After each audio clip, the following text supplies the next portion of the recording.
ఇంకా చాగంటి వారికిను గరికపాటికి ఏంటి అంటే తేడా ఏంటంటారు మీకు తెలిసినంత వరకు? ఆయనలో ఒక విద్వత్తు ఇందాక చెప్పారు మీరు కాశీలో ఆయన ఎదురుగుండా మీరు ఆయన గురించి మాట్లాడారని. గరికపాటి వారి గురించి, చాగంటి ఏంటి అసలు ఆ ఇద్దరి గురించి వాళ్ళ గొప్పతనం? సరే ఇద్దరు ఒక్కొక్కరికి ఒక్కొక్క విద్వత్తు ఉంది.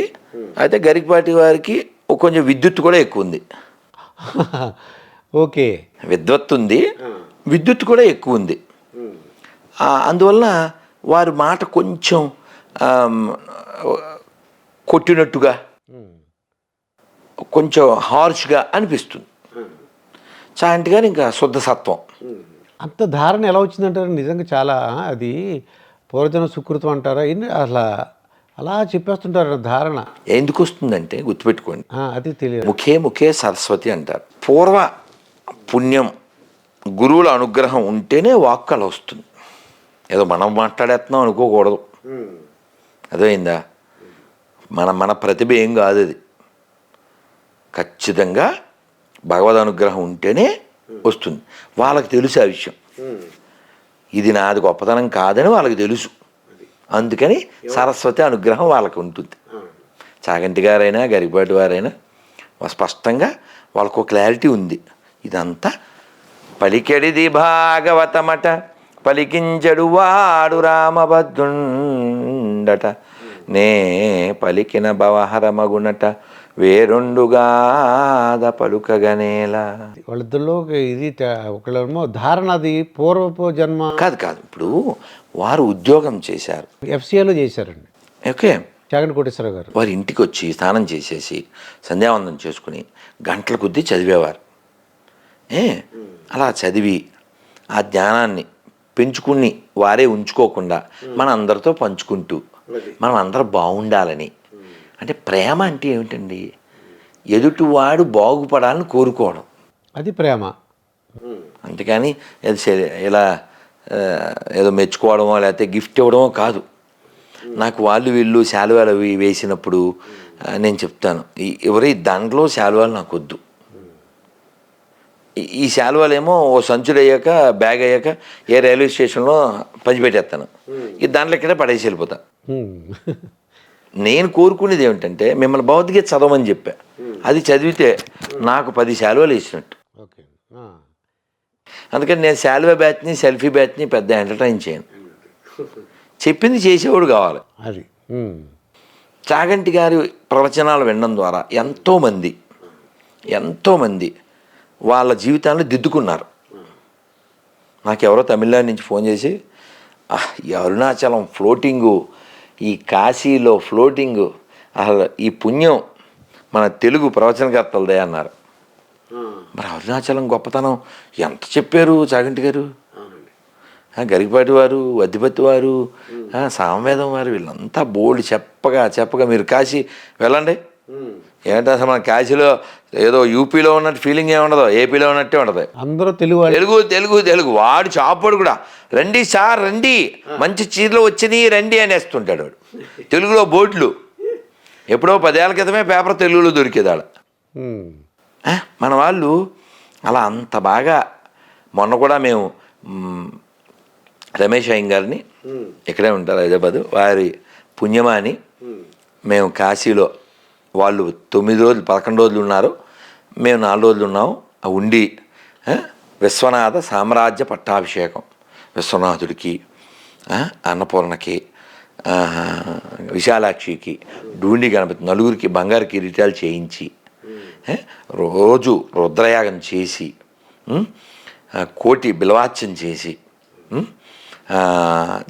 దువ జగన్నాథం గారు ఆధ్వర్యంలో అద్భుతంగా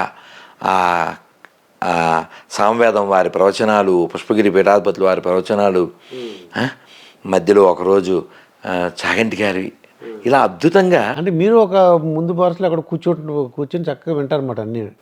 మరి వినాలిగా. వినడం అనేది గొప్ప కళ అండి. నేను అందుకే ఉదయం పూట నేను మౌనంలో ఉంటాను. 9, 10, 11, 12 వరకు ఎంత వింటే మౌనంలో ఉంటాను, వింటూ ఉంటాను. వినాలి. అసలు చాగంటి గారు చాలాసార్లు చెప్పారు, శాస్త్రంలో చెప్పింది ఏంటి, శృణ్వన్ తపః. అసలు ఇప్పుడు సమాజంలో చాలా మంది పక్కదారి పెట్టిపోవడానికి కారణం ఏంటి? చెవులు వాడకపోవడం కదా సార్. అది ఇప్పుడు గొర్రెలుగా ఎవరు మతం మారుతారు సార్? చెవులు వాడినోళ్ళు మెదడు వాడినోళ్ళే కదా సార్. నీ పూర్వీకులు ఎదవలని డిక్లేర్ చేయడమే కదా సార్ నువ్వు మతం మారడం అంటే. మీరు చెప్తారా మీ తాత ఎదవని? అవును, నేను చెప్పను. నువ్వు చెప్తావా? ఇఫ్ యు ఆర్ ఏ గొర్రె యూ విల్ టెల్. మీరు మంచిగా చెప్పొచ్చు కదా, ఎందుకంత కోపం చేసుకున్నారు, గొర్రె అంటున్నారు.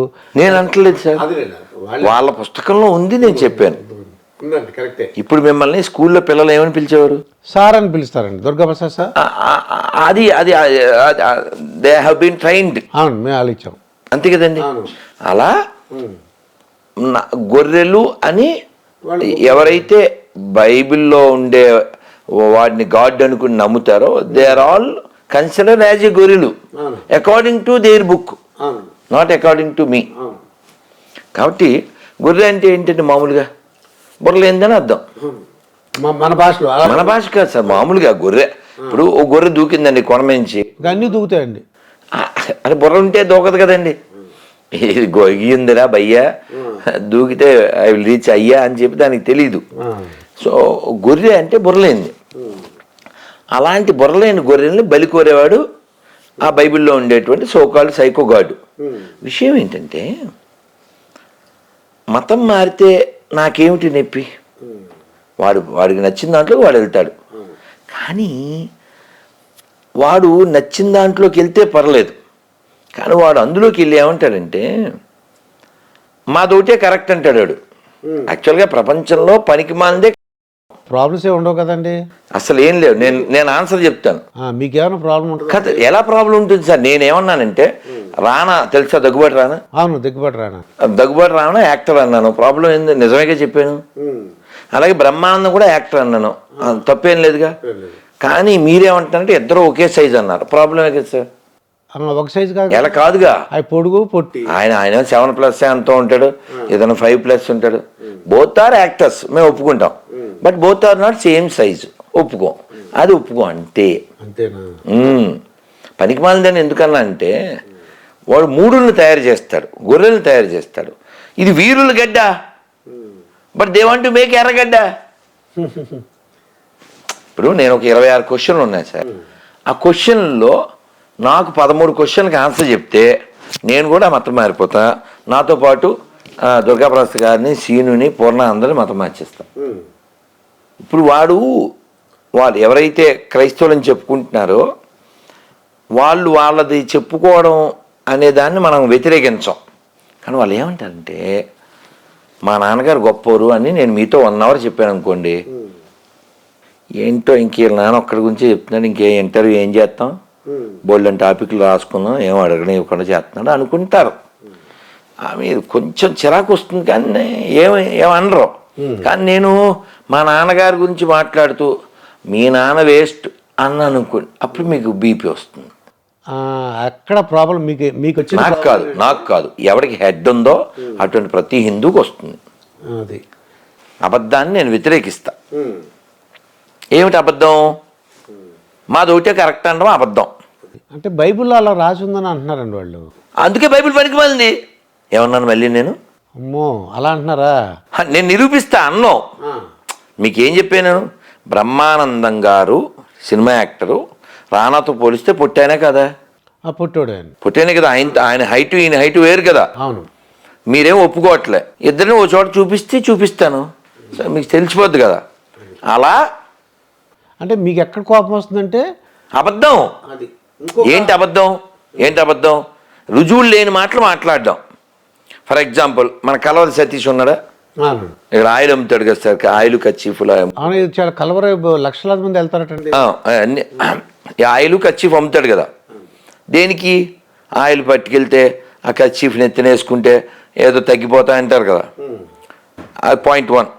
అంటే మీకు శాంపిల్ మీకు అర్థం కావడం కోసం చెప్తున్నా. మియాపూర్లో ఉంటుందండి కలవరి. ఓకే. ప్రవీణ్ అని ఒక అతను అన్నాడు, షారోన్ అని వాళ్ళ ఆవిడ, వాళ్ళిద్దరు బెల్లంపల్లి. అతను కామెడీలో టాప్ మోస్ట్ అనమాట. అతను ఎవరికో క్యాన్సర్ గెడ్డ ఉంది, వీడు టీవీలో చెప్తూ ఆవిడికి టచ్ గడ్డ పగిలిపోను అంటాడు. వీడేదో శరబా ఏదో అనేస్తే ఆవిడకి వీడు ప్రేయర్ చేస్తే గడ్డ పగిలిపోతుందంట. వాళ్ళ ఆవిడ ఇంకా కామెడీ. ఆ వీడియోలు మీరు చూడొచ్చు. అతను అంత పొడుగు ఉంటాడు, అతను ఎక్కడి నుంచో వచ్చాడు. మేడం, నేను 2 అంతస్తులు మేడ నుంచి పడిపోయాను, ఎముకలు ఫట్మని ఇరిగిపోయినాయి, ఇక్కడ రాత్రి వచ్చి ప్రేయర్ చేయించుకున్న తర్వాత అవన్నీ అతుక్కుపోయినాయి, బై ద గ్రేస్ ఆఫ్ అని చెప్తాడు. ఇప్పుడు అతను ఎముకలు ఫట్మని ఇరిగిపోయినాయి అని చెప్పినప్పుడు ఆ వీడియోలో ఎవరో దాన్ని దాన్ని ఎడిటింగ్ చేసి అరేహా అని పెట్టారనమాట. అరేహా అనేది దుబాయ్సీనా? దుబాయ్సీన్. చాలా పర్ఫెక్ట్గా పెట్టారు. ఇప్పుడు నా క్వశ్చన్ ఏమిటంటే, వీళ్ళు విరిగిపోయిన ఎముకల్ని ప్రేయర్తో అతికిచ్చేస్తారు కదా, అలాగే ఆయిల్ కచీఫ్ వాడి వీళ్ళు క్యాన్సర్ గడ్డలు అవి బాగు చేసేస్తారు కదా. ఈ 2 కాకి ఇంకా కామెడీ స్టార్ ఒకడు ఉన్నాడు. అతని పేరు శ్యామ్ కిషోర్, పుట్టోడు. అతను ఏలూరులో ఒక ముసలావిడికి వీడియో కాల్ చేశాడు. ఆవిడ పేరు అన్నమ్మ. మీరు ఆ వీడియో చూడాలి. అసలు అతని దెబ్బకి అసలు వెస్ట్ ఈస్ట్ 2 గోదావరి జిల్లాల్లో ఈఎన్టీ హాస్పిటల్ మూసేయాలి. ఎందుకంటే అతను వీడియో కాల్ చేసి, ఏంటి ఆవిడ పేరు? అన్నమ్మ గారు. ఇక్కడ ఇంకొక అమ్మాయి ఉంది, ఈ బ్లాక్ షర్ట్ వేసుకున్న అమ్మాయి, వెళ్ళు అన్నమ్మ గారి వెనకాల నుంచి చెవులు మూసావా? అది ఏదో చదువుతాడు, శరబ అంటాడు. ఇప్పుడు చేతులు తీసేయి, ఇప్పుడు వినపడుతుందా అన్నమ్మ గారు? వినపడుతుంది. యాహూ వినపడిపోతుంది, 40 ఏళ్ళ నుంచి లేదు, ఇప్పుడు వినపడిపోతుంది. వీడియో కాల్లో చెవులు లేని వాళ్ళకి చెవులు వచ్చేసినాయి. వీడియో కాల్లో గడ్డలు పగిలిపోయి క్యాన్సర్ బాగిపోయింది. వీళ్ళు ప్రార్థన చేస్తే ఎముకలు అతుక్కుపోయినాయి కదా. మరి ఇన్ని జరిగినప్పుడు ఈ పనికిమాల బైబిల్ చదివేటప్పుడు మీకు కళ్ళజోడు ఎందుకురా? కళ్ళజోడు లేకుండా పనికిమాల బైబిల్ చదవలేవు. ఎంతమంది బాగు చేసావు, ఆ కలవరాయిలు వేసుకోవచ్చుగా 2 సొక్కలు. అంటే కళ్ళు బాగా కనబడతాయని. ఇప్పుడు మీరు ఇంతమందికి చేసేస్తున్నారు కదా, ఇంతమంది బాగు చేస్తున్నారు కదా, మీకు పవర్ ఉంది, మీ దేవుడి పవర్ ఉంది అన్నప్పుడు అన్నయ్యకి కళ్ళజోడు ఉంటుంది, సతీష్ అన్నయ్యకి. మాకు తెనాల్లో జాన్ బాబు కళ్ళజోడు లేకపోతే నడవదు. మా విజయవాడ పాస్టర్ ఎమానియేలు, వాళ్ళ తమ్ముడు జాన్ వెస్లీ, వీళ్ళంతా కళ్ళజోడు బ్యాచే. పాపం పోపు తెలుసా? పోపు అంటే పాపుల్లో పెద్ద పాపిని పోపు అంటారు సార్. పోపు అంటారు. పోపు తెలుసుగా? పోపు అంటే పాపుల్లో పెద్ద పాపి, పాపుల్లో తోపు, అతనే పోపు. అతను ఇప్పుడు వీల్ చైర్ సార్, అతను వీల్ చైర్. నేనేమంటే ఈ ప్రవీణు నెంబర్ ఆయనకి ఇచ్చి ఉండొచ్చు కదా ఒక వీడియో కాల్లో. ఆడేమన్నాడు, భలే కామెడీ అసలు ప్రవీణ్ది. ఎవరిని నువ్వు నడుస్తావాండో, నీకు పరిగెట్టాలందా అంటుంటాడు. పరిగెట్టాడు డైరెక్ట్గా. ఆడు 2 అంతస్తుల నుంచి పడిపోయాడు. ఆ సభలో ఇలా పరిగెత్తిచ్చుతుంటాడు.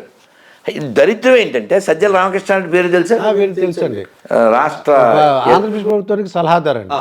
ఓకే. అతను ఇంకా ప్రభుత్వంలో ఉన్న కొన్ని గొర్రెలు ఈ గొర్రె ప్రోగ్రామ్కి అటెండ్ అవుతున్నాయి.